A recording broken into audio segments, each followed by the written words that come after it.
हम लोग जो है पिछले क्लास को आगे बढ़ाएंगे। क्लास 10 का जो है इकोनॉमिक्स पढ़ रहे थे, यानी कि अर्थशास्त्र पढ़ रहे थे।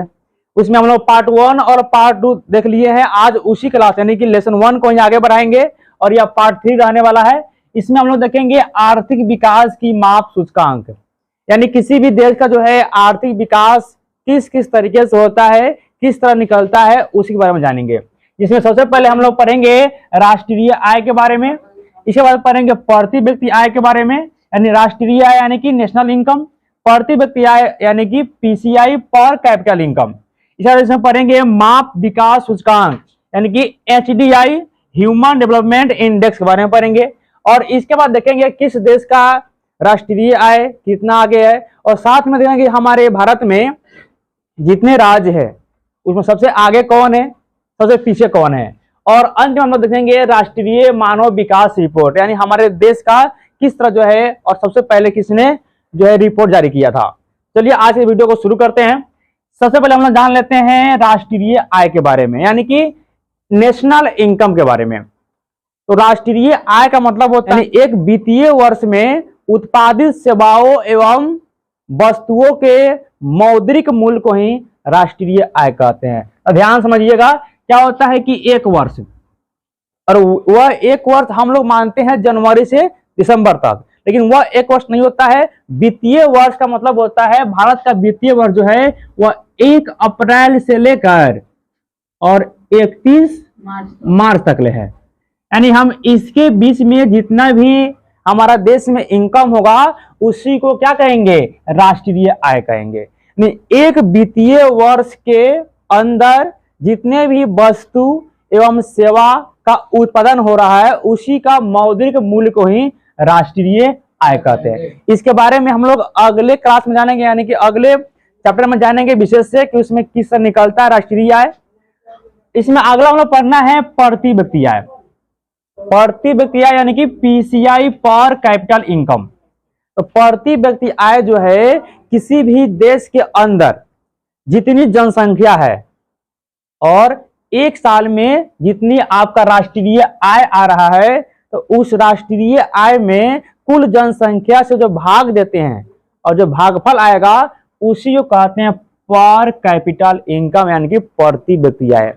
जैसे समझिएगा यहाँ पर जैसे मानते हैं कि भारत में जो है एक साल में 10,000 रुपया इनकम हो रहा है, मान लेते हैं एक साल में भारत में जो है 10,000 रुपया इनकम हो रहा है, और भारत की जनसंख्या मान लेते हैं 100 जनसंख्या है। तो पूरी जो है 100 जनसंख्या कितना कमा रहा है एक साल में, 1,000। अब इससे हम लोग भाग देंगे, कितना बच गया, 10। तो यह 10 का निकल गया, एक व्यक्ति का आय निकल गया। यही जो है जो भागफल आता है यही क्या कहलाता है, प्रति व्यक्ति आय।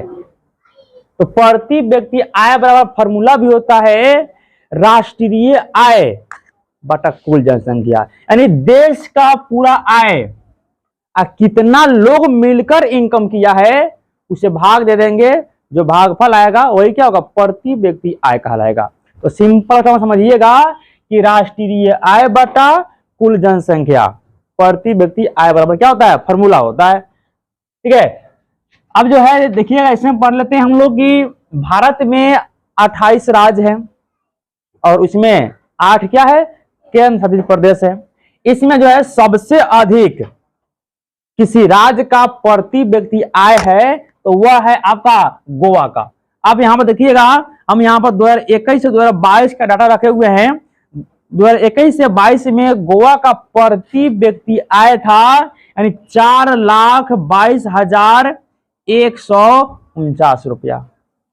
यह एक साल का एक व्यक्ति का गोवा का इनकम है, और इसलिए गोवा में यानी गोवा पूरे भारत में सबसे अधिक प्रति व्यक्ति आय वाला राज्य है।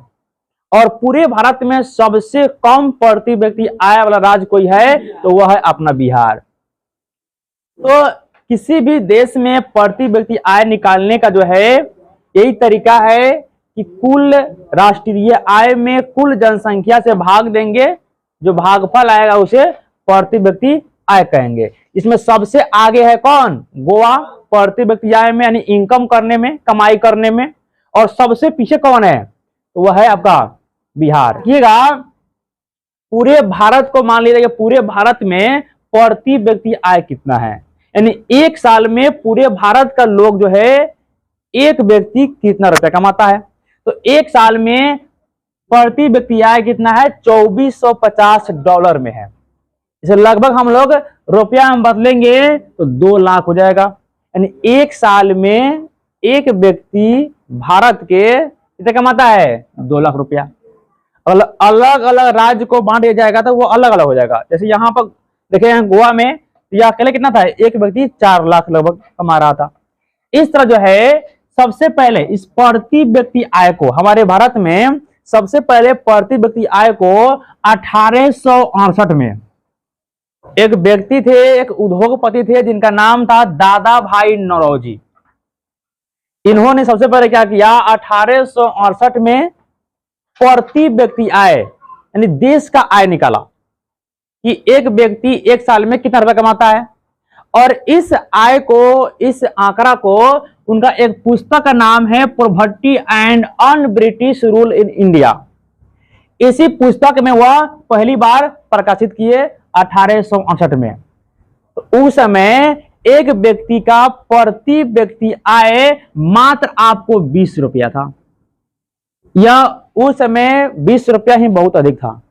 ठीक है, तो 1868 में सबसे पहले भारत में प्रति व्यक्ति आय निकालने का कार्य किसने किया? तो दादा भाई नौरोजी ने। उनका पुस्तक का नाम क्या है? Poverty and un British rule in India.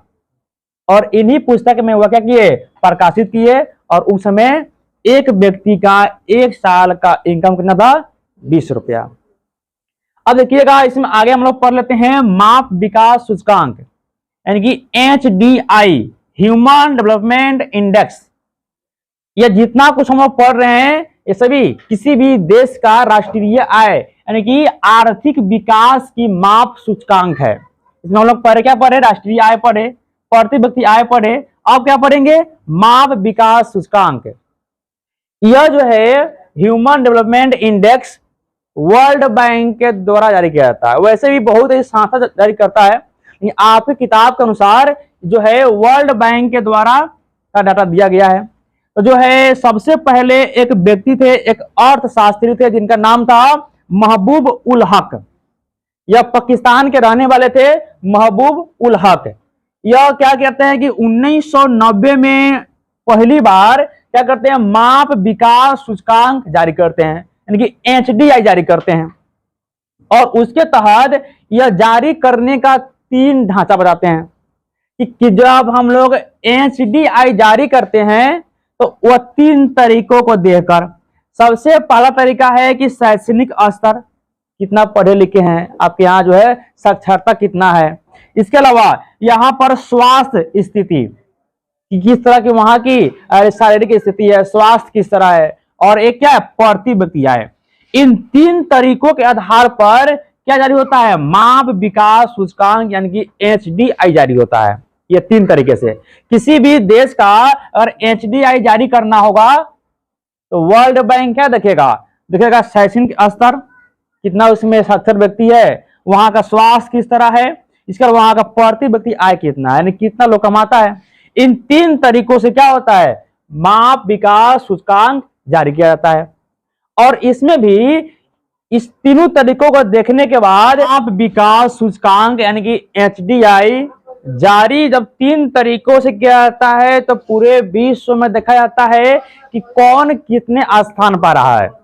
तो इसको तय करने के लिए 0 से लेकर 1 के बीच का रिपोर्ट तय किया जाता है। यानी 0 से 1 के बीच, जैसे मानते हैं 0.1 हो गया, 0.2 हो गया, 0.3 हो गया, इस कहां जाएगा? 1 तक जाएगा।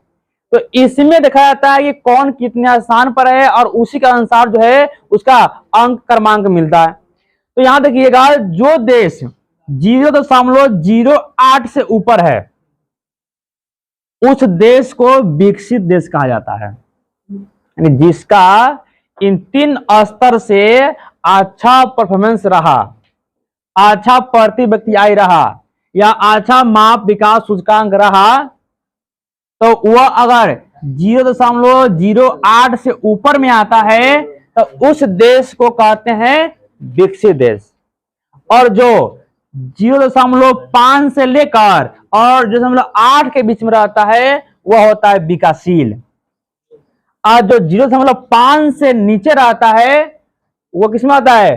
अविकसित में। विकसित मतलब विकास कर चुका है, विकासशील मतलब विकास कर रहा है, और अविकसित मतलब विकास नहीं किया हुआ है। आप देख सकते हैं यहां पर हमें एक आंकड़ा बनाए हुए हैं, आपके किताब के अनुसार जो है यह 177 देशों में है, जिसमें से सबसे आगे है नॉर्वे। सबसे अधिक किसी देश का ह्यूमन डेवलपमेंट इंडेक्स है तो किसका है? नॉर्वे का है।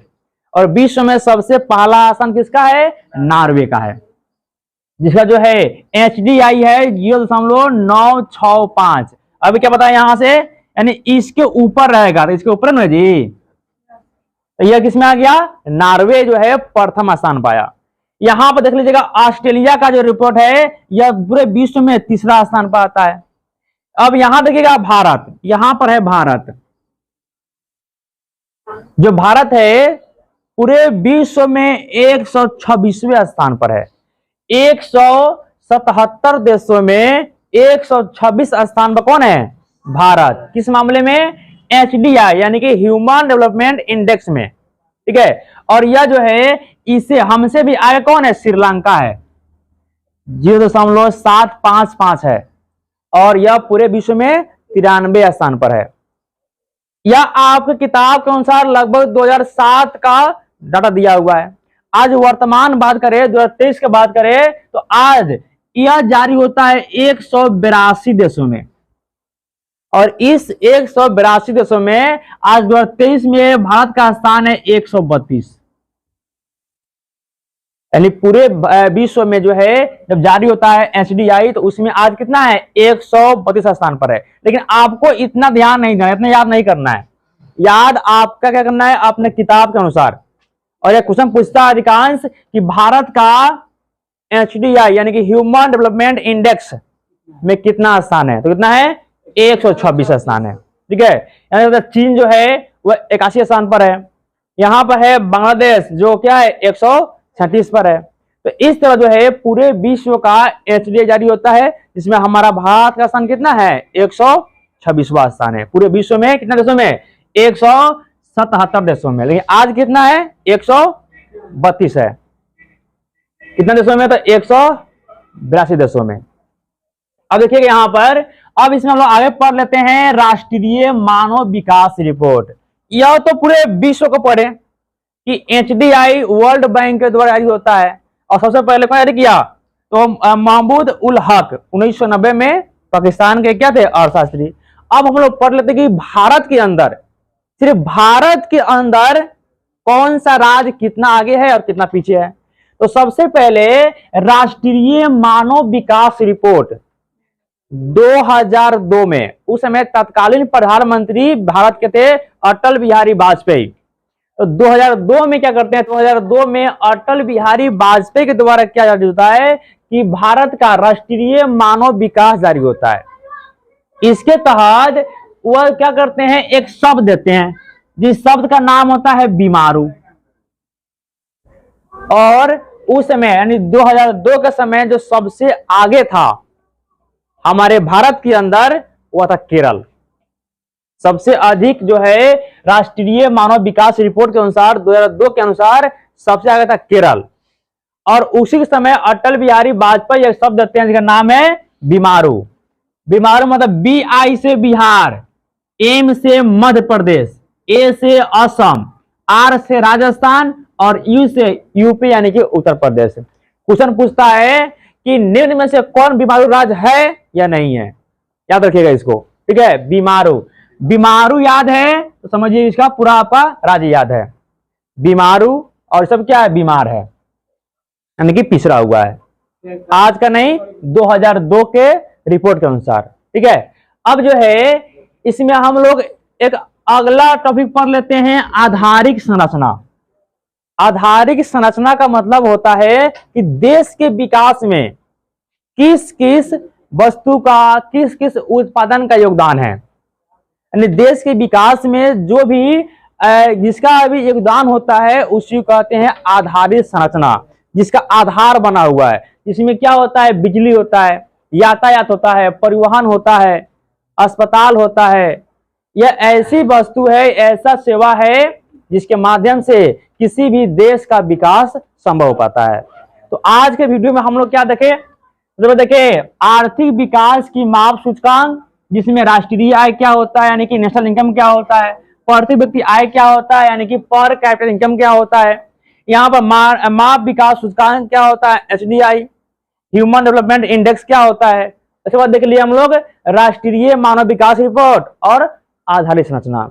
अगले वीडियो में हम लोग देखेंगे कि बिहार के पिछड़ेपन का क्या कारण है और इसे दूर करने का उपाय, और वह जो है आपका दीर्घ में क्वेश्चन पूछता है और काफी क्या है महत्वपूर्ण है हमारे बिहार के लिए।